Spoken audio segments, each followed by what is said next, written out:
Hi everybody, I'm Ness. I'm Head of Marketing at Coconut, and my colleague James is also on the webinar today, and he's our in-house accountant, and we'll actually be doing most of the talking for the next sort of 15 or 20 minutes or so. We're going to be focusing on some of the government support available currently to self-employed individuals, but before we get into that, I just wanted to give you a little overview of who Coconut are and why we're here talking about this today. So at Coconut, we're on a mission to make self-employment easier than being employed. And we're starting that journey by building an accounting, the ultimate accounting and tax tool for self-employed people. And by that, we mean sole traders and limited companies specifically. And so two important factors there, I guess, in that we as an organisation work to serve the self-employed community. A little bit later on, I'll be talking to you guys about the campaign that we're running at the moment to improve the government support that's been made available to self-employed individuals. And also that as an organisation, we're also experts on the financial side of things when you're self-employed, and specifically tax. So I'm going to hand you over to James, who is going to take you through some of the government initiatives that are live and accessible for self-employed people today. Cool, thanks Ness. Hi everyone, thanks for having us today. So really stressful time, and part of my background is I'm an accountant at Coconut, so I've worked with small businesses, sole traders, limited companies for the last 10 years or so. And primarily since coronavirus has hit, my role has been to sort of read through all this Hmrc legislation, which is always fun, and sort of try and summarise in some sort of context that's easily digestible what support is actually available. So two of the things available today: the self-employed income support scheme, and I'm also going to talk about the coronavirus business interruption loan scheme. And then Sarah's going to talk a little bit about the job retention scheme that is probably applicable to quite a few of you, and universal credit. So if I start off by just talking about self-employment income support scheme, basically, what is it? And when we look at the support available on this, it's a taxable grant. It's designed to support those who are self-employed, working in any sort of industry, and it's specifically targeted at sole traders and partnerships. So if you're a limited company, this one you will not be eligible for, and we'll cover what eligibility you have as a limited company later on. Effectively, the government have agreed to pay out a maximum of up to £2,500 a month, or equal to 80% of your trading profits. This payout will be initially for 3 months, so March to May effectively, but the government may extend that as we keep continuing in these sort of like difficult times. Just a little bit of Hmrc jargon. So taxable grant is income received that you do not need to repay. So you won't need to repay this if you're eligible. But what you will do is have to pay this on a self-assessment tax return. So it is subject to income tax and national insurance contributions. For those that have partnerships or sole traders, for example, you'll declare this on your self-assessment tax return and pay this tax January 2022. And then when I'm talking about trading profits, what we're looking at there is your income / turnover minus your allowable business expenses that you declare to Hmrc on your self-assessment tax return. So who is it actually for? So there's a lot of different criteria that you need to hit to be eligible. There's a lot of hearsay. The government haven't given loads of detail about very specific cases, but we'll try and summarise as easy as we can here, and we'll take questions after. And also, if you've got any specific cases that you don't want to discuss on here, I'll put my email address in the chat. Feel free to email me. I'll be able to support you that way instead if you need. But effectively, if you are a self-employed individual, there's a chance that you may be eligible. You must have submitted a self-assessment tax return for the tax year 18-19. So that ended on the 5th of April 2019. You will have submitted that return, paid the tax due on that January this year. So that's quite an important one. If you've only just started trading in the 19-20 tax year, you may not be eligible. This is something that we're going to talk about the campaign a little bit further in this presentation. If you are still yet to do your 18-19 tax return and you're a little bit late, the government have actually extended the time frame to get this done. So you have until the 23rd of April to get this done, which is that 3 days away now? 3 days away. So if you haven't submitted it, try and do it in the next 3 days. Otherwise, you might miss out on being able to claim this. So some of the other criteria is that you intend to continue your self-employed work, the tax year 2021, and it's quite an obvious one, but have you lost income as a result of coronavirus? So if you have, then obviously you'll be able to apply for this, provided you meet the criteria. So how does it actually work? So when we're looking at SEISS, the government website has given some detail. They've given us some detail about how they will calculate it, but it's not black and white for every single situation and case. So currently what they are going to do is look at your trading history as a self-employed worker. If you've been self-employed for a while, for a few tax years, they'll take an average of your trading profits. The years they're actually looking at is the 16-17 tax year, 17-18, and 18-19. For example, if you've only submitted 1 or 2 tax returns so far, they'll base it on the information that they do have. So Hmrc have released a little bit more information around this. So say, for example, you traded in 16-17, you had a permanent role in 17-18, and you went back to self-employment in 18-19. What they would do in that case would just look at that 18-19 tax year. What they've sort of given a bit more detail about is they will only average profits on a continuous tax period basis. So most likely 17-18 and 18-19.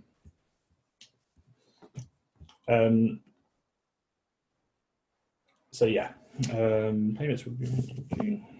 So with regards to actually the receipt of the payment, Hmrc will be paying this. They've given a time frame of early June, so a little bit vague at the moment, but I think from a few contacts that I've spoke to, they're trying to get this whole scheme up and running and built with their IT department. So that's why it's very vague on the sort of timeframes of these at the moment. So a bit more on the criteria for eligibility. So your trading profits that they are going to look at must not be more than 50,000 per year. If they are, then you may not be eligible. They must also, so your self-employment must also account for more than 50% of your total income. Say you were PAYE employed in 18-19 and that contributes to 70% and 30% is self-employed, then unfortunately you wouldn't be eligible. Like I said before, it's the average of the tax years, but each case can be a little bit different. We haven't got loads of clarity from Hmrc at the moment, but like I say, if you've got any questions about your case specifically, just give me a shout and we can try and digest that together. If you're looking for details around your profits that you've kept, and you're not 100% sure, if you've got an accountant, check with them. They've been probably clued up on this whole process since this all started, and they can easily access your returns that they've done for you.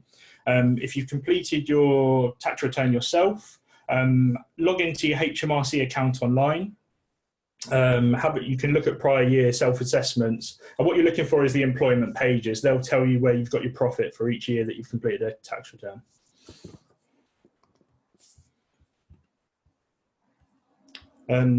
So what's next? So with SEISS, because the government are working from the tax return system, they'll be able to tell straight away if you're eligible or not. So you don't need to contact Hmrc. Just make sure if you haven't submitted your tax return for 18-19, please do that. You've only got 3 days. But Hmrc will get in touch with you directly. So it hasn't been clear how they will. So my recommendation to anyone is make sure you've got a government gateway account, a gov login, password. Make sure your contact information is up to date as well, because we're not 100% how they're going to reach out. When we talk about the job retention scheme later on, I've had a couple of our customers say they've got letters in the post today, so make sure your address is up to date with Hmrc, your contact telephone number, and make sure you have that government gateway account if you don't already. What we have sort of like worked out is that the 18-19 tax return extension deadline is 3 days' time, and Hmrc will be contacting people around their eligibility around mid-May. So if you haven't heard anything around 15th of May, that might be the time when you want to contact Hmrc, just in case they haven't reached out to you or anything like that. At the moment, Hmrc are really busy, inundated with phone calls. What we found with our customers is Hmrc have some Twitter help accounts. They're actually really useful. I've used them myself as well, just trying to get some information around different schemes for our customers. So obviously don't give too much information away on Twitter, but they're actually really useful, and they do come back to you if you've got any sort of questions or queries around sort of eligibility, and do try those instead of calling Hmrc, because we had a customer the other day that was on Hmrc and was on hold for about 2.5 hours, maybe some have been longer. So try and source those other routes if you are a bit stuck on that and have any questions around some of the eligibility. I've touched on this a little bit more. So with the newly self-employed that may have been traded in 1920 tax year, so the 6th of April 2019 to the 5th of April 2020 that's just passed, you may not be eligible for SEISS. So it's one of these things where there are different options available. You could explore the Coronavirus Business Interruption Loan Scheme, which I'm just about to talk about a little bit further.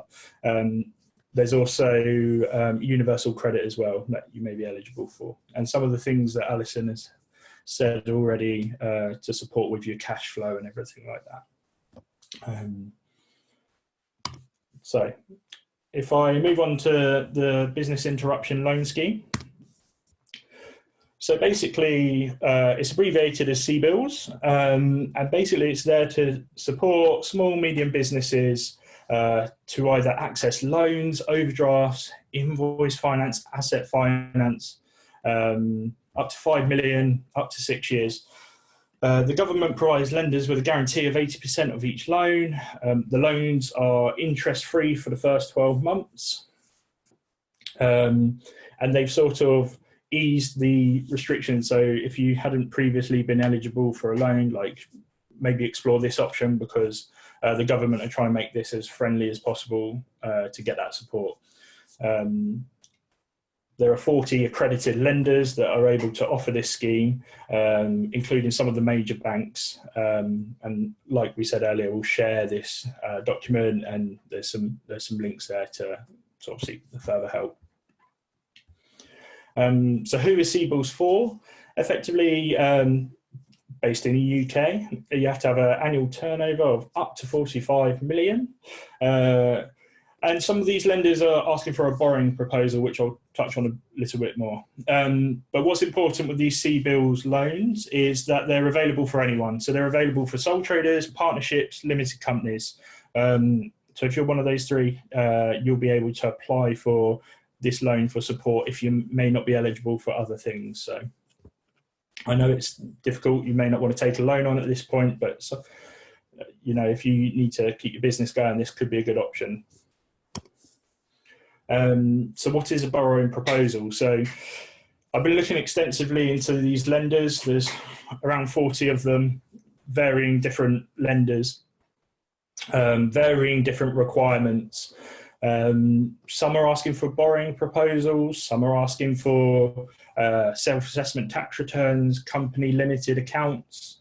There's a varied mix of things they require, but some are asking for a borrowing proposal. So basically what this is a document written by you as business owners. It gives the lender a picture of what does this loan support. I think you should include a bit of information about your business as an overview. What do you guys do? If you're a cameraman, whatever it may be. How much do you charge for pieces of work, projects that you're working on? And how much has the business lost due to COVID? So try and link it back to like maybe prior years, earnings, profits, things like that. How much would you require to see you through this time?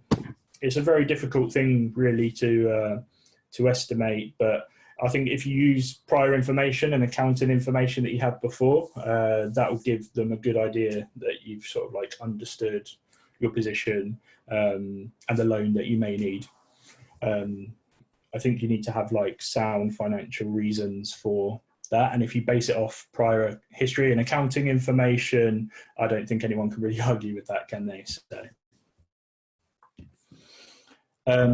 CBILS, how do you apply?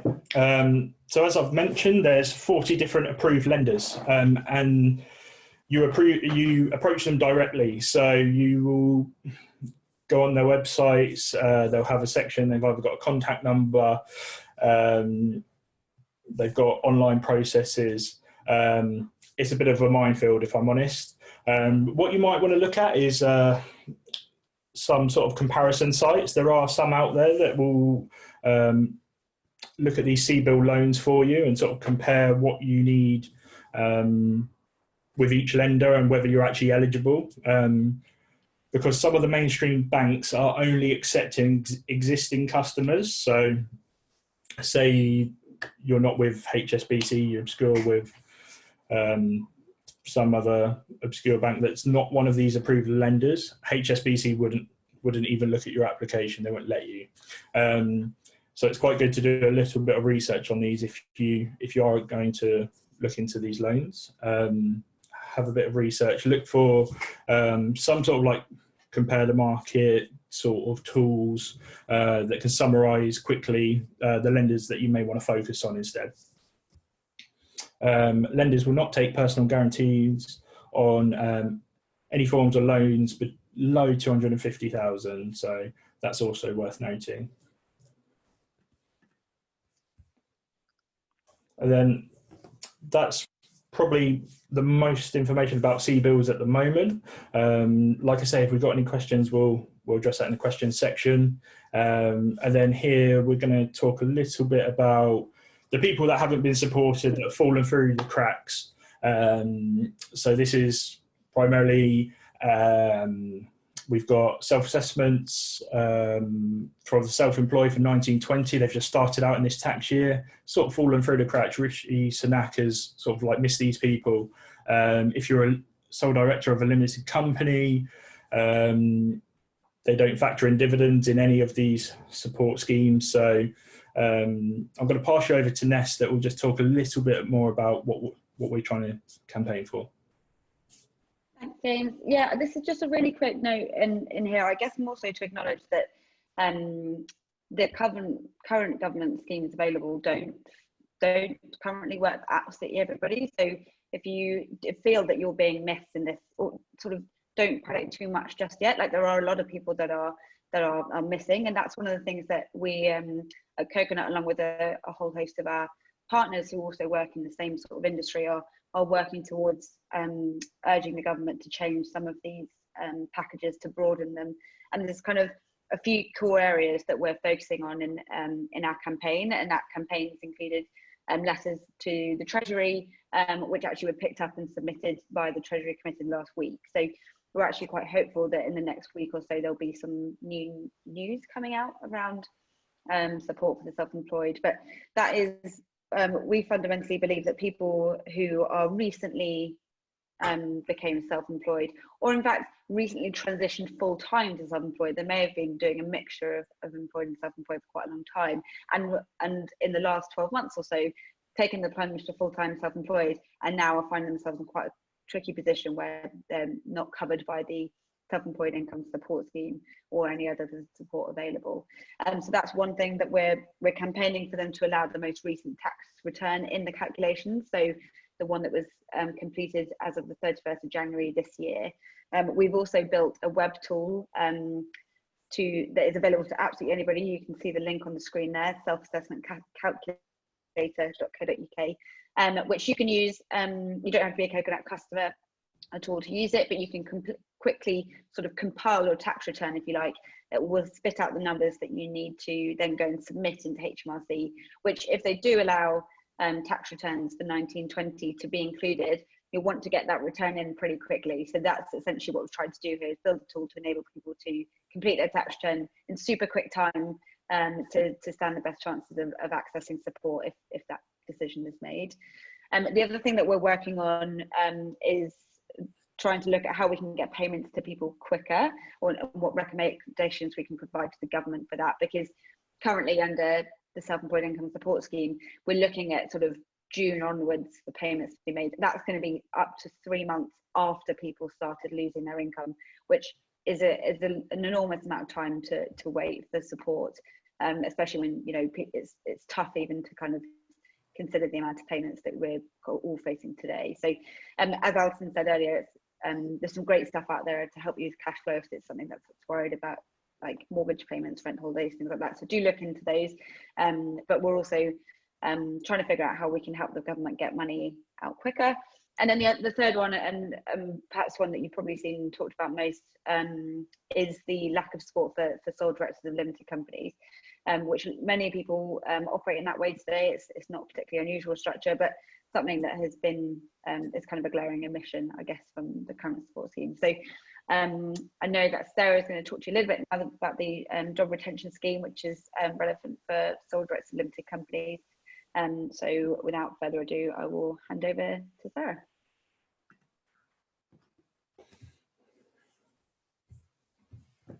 So I need to take myself off mute and be ready and queued and ready to go. Hello everyone, hopefully you can hear me and I can manage to navigate myself through this very well, comfortably. So I'm going to try and share my slides with you right now. Sure.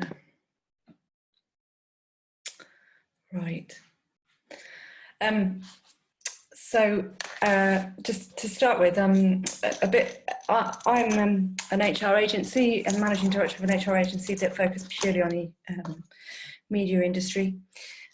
Having worked in the media industry for most of my life, I had a little brief period where I didn't, and that brief period is the gift that has been given because I work for Citizens Advice, and I'll get to why that's a gift that's going to give in a little bit. But to give you some information now about the furlough scheme, and it's called the Coronavirus Job Retention Scheme. It's a scheme set up by the government, as we know, to cover businesses for the loss of staff. It's hopefully, the intention was to avoid redundancies, and it is furlough in itself is an American term that actually in HR fields in the UK we knew very little about until recently. But then again, I think we could say that about the world generally, couldn't we, at the moment?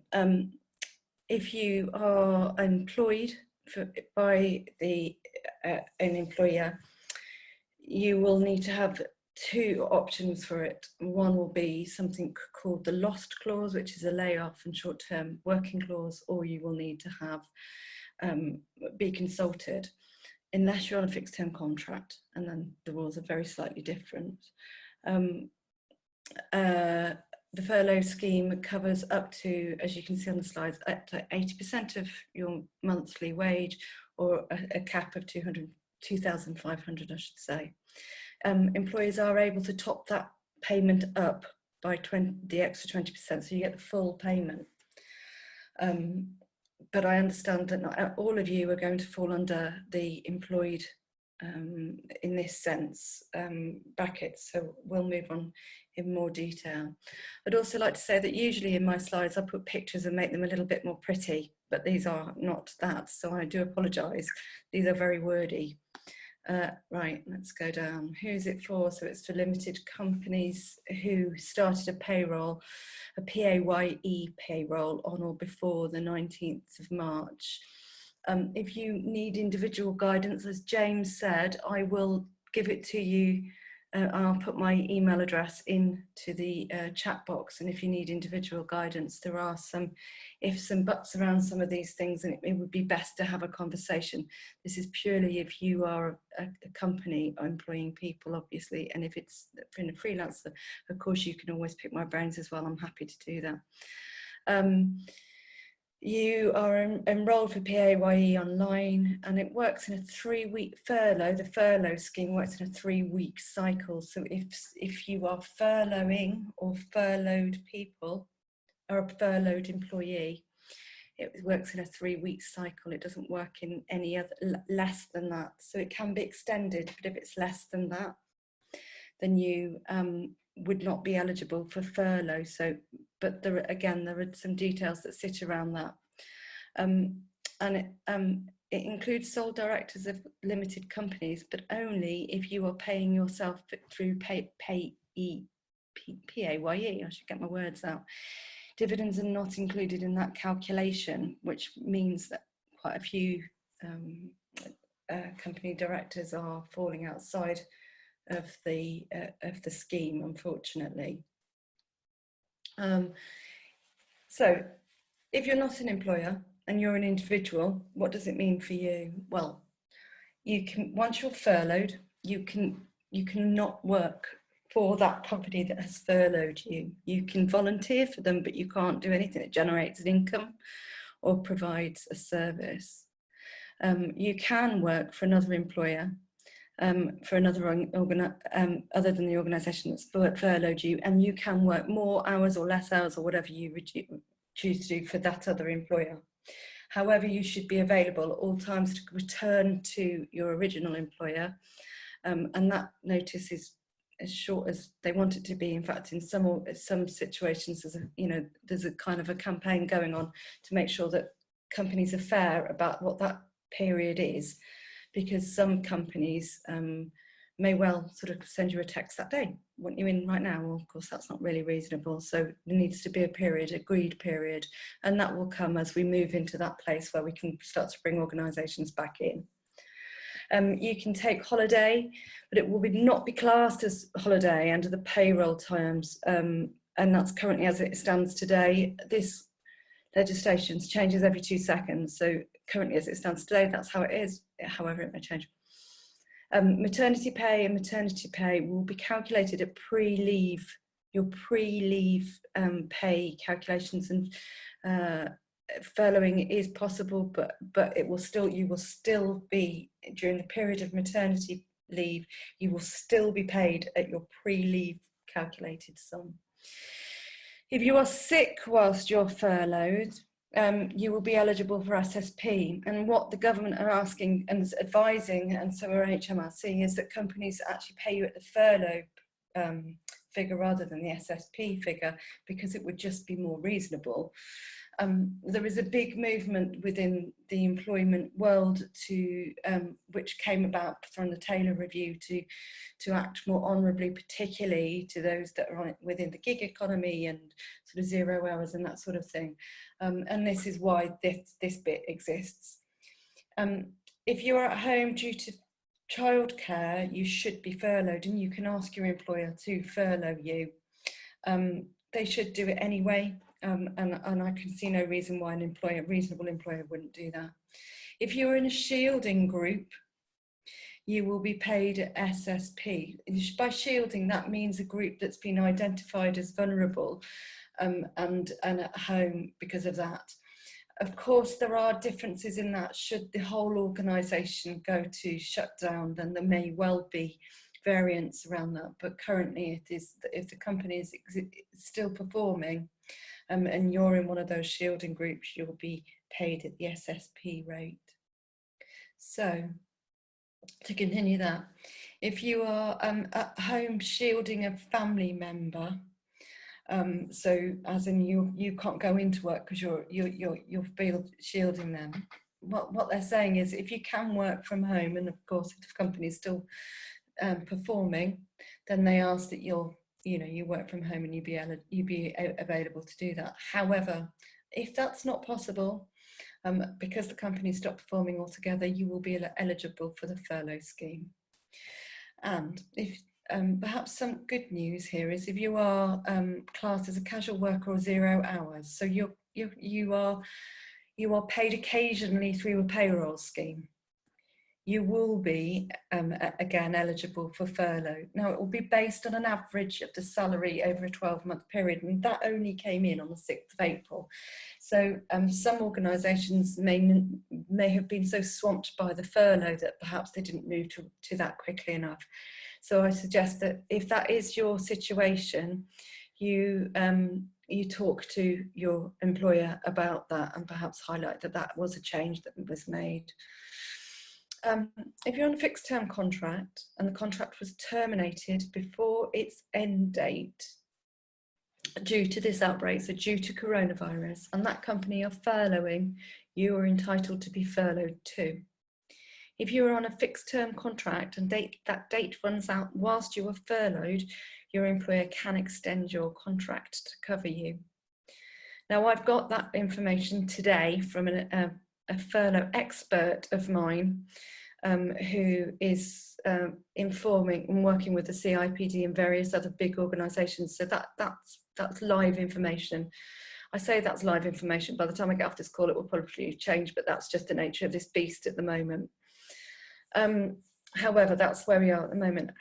If you're on a fixed term contract though, and that contract terminated before this outbreak, so before coronavirus, unfortunately, the scheme has been arranged that you won't be eligible to be furloughed. It has changed, that regulation, over the last 2 or 3 weeks, unfortunately. And unfortunately, you fall outside those gaps. What I would say is, like James and Vanessa, there are an awful lot of campaigns going on around this whole picture. So whilst there may feel like there's still some huge uncertainties for you in this picture, rest assured there are people like myself and in the HR, huge amount of the HR community, as in also the finance community, who are pushing for these changes, because we feel passionately that if the system was set up that way, it isn't your fault and you shouldn't be penalised for it. So that sits with that piece around the Taylor Review, particularly in terms of the good work and making sure that people are fairly considered. And so I would imagine over time this will change, particularly now that Hmrc are transactioning through these processes. So they're actually now live. So although it perhaps feels occasionally like there's some really bad news, bear with us, because people are fighting your corner. If you're a company director, this is where I wish I could bring you the best news in the world, but unfortunately this does make life tricky for you. I'm really sorry, I compete with a man who's got an obsession about tractors, so he plays his tractor all day, all afternoon, up and down our field. I don't know that it's got any grass left in it, so I am sorry. So if you're a company director and you're on the payroll system and you take a salary rather than taking home, rather than it being weighted towards your dividends, then the good news is you will be able to get an income through the furlough scheme. Sadly, if you take more dividends than you take payroll, you will, although you'll still be eligible for it, the amount that you get is minimum. And the system, as I said, is set up for you to do that, so it's not illegal for you to do that, so therefore it seems unfair that you are penalised for that. As I said, say in this slide, the Institute of Directors and many others are pushing for some clarity on this and for some changes. So please do bear with us, and if you need any support for this to do with furloughing or anything else, I am offering that support completely free of charge at the moment, because it would be very unethical to charge for you during a furlough situation. What is the how do you apply for the scheme? So employers, you can go through the Hmrc website. You should have all the information ready about your payroll scheme before you do that. So who is on your payroll, all of their necessary information around NI payments and all the other payments schemes that you need.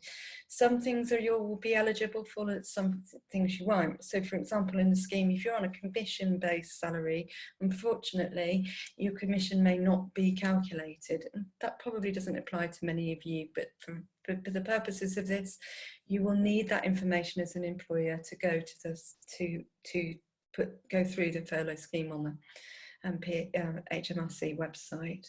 All the information you need is also on the Gov UK site. I won't dwell on that too much because I know for many of you this is more about freelancing than it is about employing people. What do you do if you're not eligible for furlough? And so for many of you, unfortunately, you may fall into this. So if your fixed term contract ended before the 19th of March, unfortunately for you, you are not eligible for the scheme.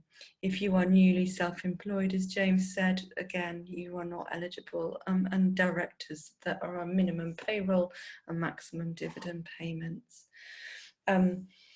There are, what was I going to say? There was something else there, but yeah, so we'll move on to the next bit here about benefits. So the benefit system, in the way that the law is set up to maximise on your benefits that you are eligible to receive. It is sad that for some of you, this will be the end journey, but there is a lot of support out there for you. And as I spoke to my ex-colleagues at Citizens Advice over the weekend and this morning, the news is that more people have been put on the phone lines to respond to you.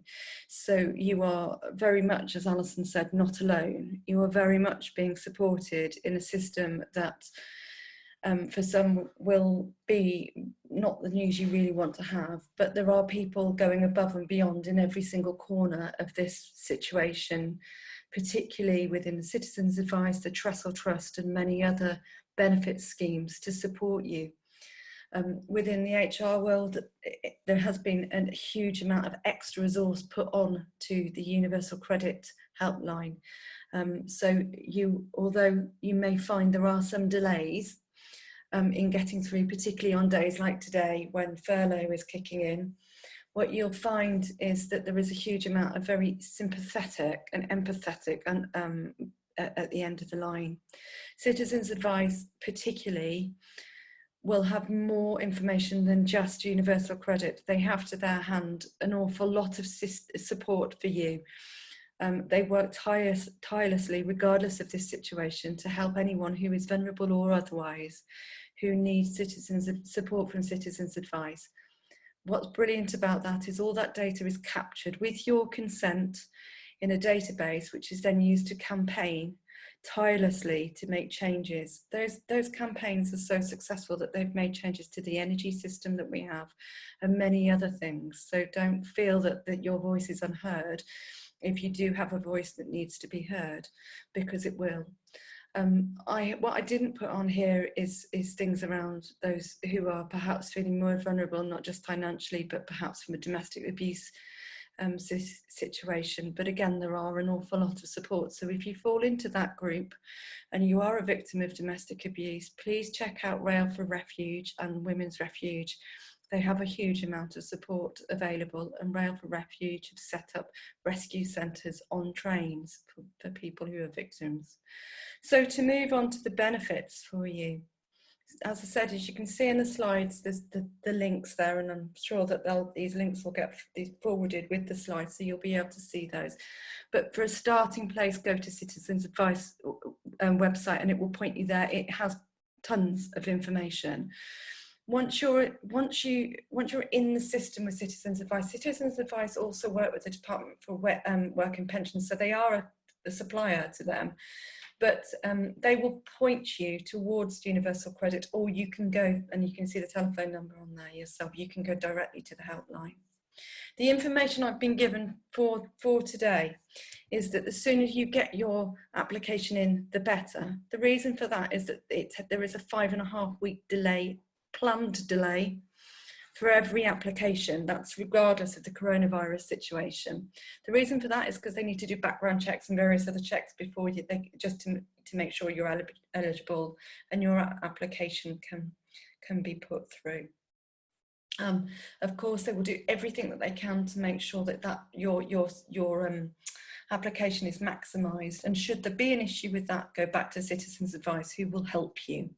There is often with the universal credit system, there is a kind of a computer says no voice, but actually it's perhaps because you didn't know the technicality of what you had to say, so it's worth going back to Citizens Advice and talking to them and making sure that you get that piece right.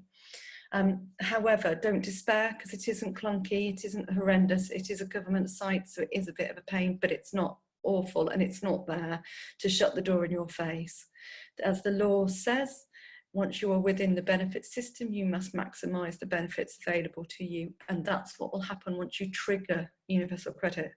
Universal credit replaced things like job seekers allowance, it replaced some of the disability allowance things. It is a catch-all. Once you are within that catch-all, it will trigger things like housing support, council tax reductions, and any other reductions that you are eligible for. Again, if you want clarification on that, Citizens Advice will give you that, but there's also a calculator on the government website that will help you understand that more. Then, onto food banks. The rise in food bank usage was exponential in 2017. By 2018, we'd seen an increase by such an amount that the Trussell Trust started a new campaign to reduce that system. You can imagine only what's happened in this last year or to that. But what the Trussell Trust are doing is they are making sure that they are available wherever they can be. So they're continuing to campaign to ask people to contribute to it. Some of the large supermarkets do contribute actively, so they do line some of their stock to go straight to the Trussell Trust. So there's no contact in that sense with a human putting it into a box. Trussell Trust are open and remain open, and you can go into their buildings and properties, and obviously they do uphold the social distancing, but there are faces there, and it's quite nice when you're faced with this situation to see a nice smiley face. In order to trigger the food bank voucher, you do have to go through your doctor or through a midwife or through some kind of system to try and get those vouchers.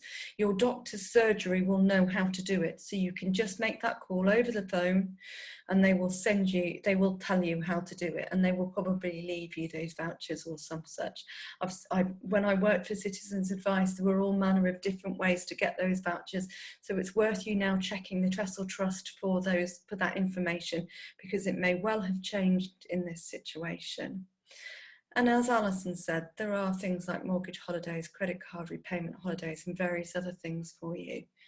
There is also, if you are a business and you are looking to furlough and make various other financial cutbacks, there are also things you can do to look back at your supply chain and various other suppliers that you may owe to see whether they will extend their payment terms. On the basis that a lot of companies are furloughed and therefore not operating, there may well be situations where they can support you with that, because we're all in this together and understand.